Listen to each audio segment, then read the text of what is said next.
매년 1월, 직장인들의 13월의 월급이라고 불리는 연말정산.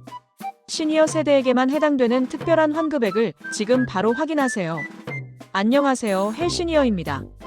연말정산은 돈을 돌려받는 행위입니다.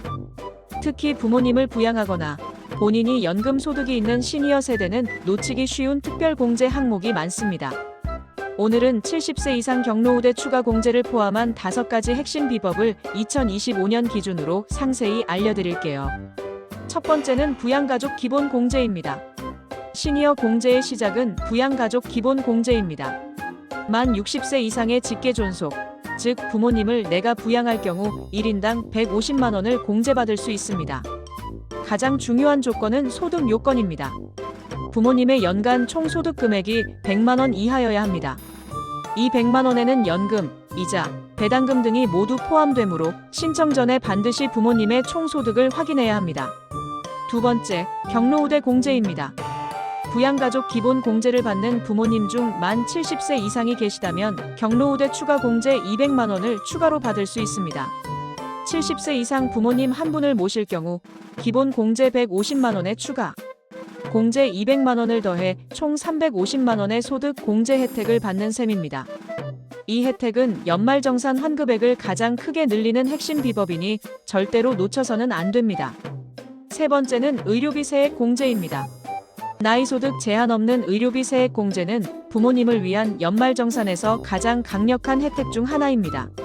부모님 의료비는 기본 공제 대상이 아니어도, 즉 나이 제한이나 소득 제한을 넘었어도 내 부양 가족으로 공제 신청이 가능합니다.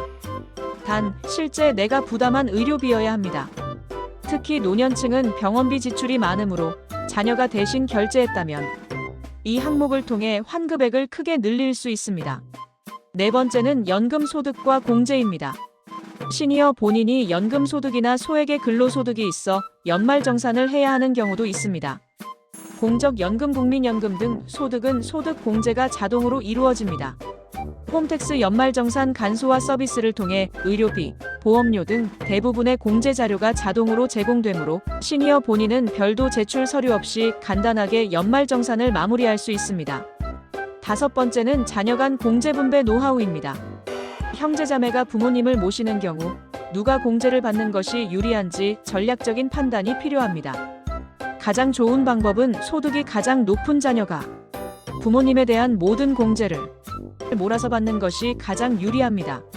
소득이 높은 사람일수록 세금 감면 효과가 크기 때문입니다. 다만 형제자매 중 한 명만 부모님을 부양가족으로 공제받을 수 있습니다. 부모님 중 장애인 복지법상 장애인이시거나 중증, 환자세법상 장애인에 해당된다면 1인당 200만 원의 추가 공제를 받을 수 있습니다. 부모님 명의의 생명보험료나 상해보험료를 자녀가 대신 납부했다면 그 자녀가 세액공제를 받을 수 있습니다. 이때도 부모님이 기본 공제 대상이셔야 합니다. 연말정산 간소화 서비스에서 누락되는 자료가 있습니다. 보청기, 휠체어 등 의료기기 구매 비용이나 안경 콘택트, 렌즈 구매 비용은 간소화 서비스에 자동으로 뜨지 않습니다. 따라서 시니어 본인이나 자녀가 영수증을 반드시 챙겨서 회사에 직접 제출해야 합니다. 오늘 알려드린 경로우대 공제와 의료비 공제 노하우를 꼭 기억하셔서 본인은 물론 부모님, 노후 자금을 지키는 든든한 세금 환급 혜택을 빠짐없이 받으시기를 응원합니다. 이 영상이 도움이 되셨다면 구독과 좋아요 부탁드립니다. 다음에 더 좋은 정보로 돌아올게요. 감사합니다.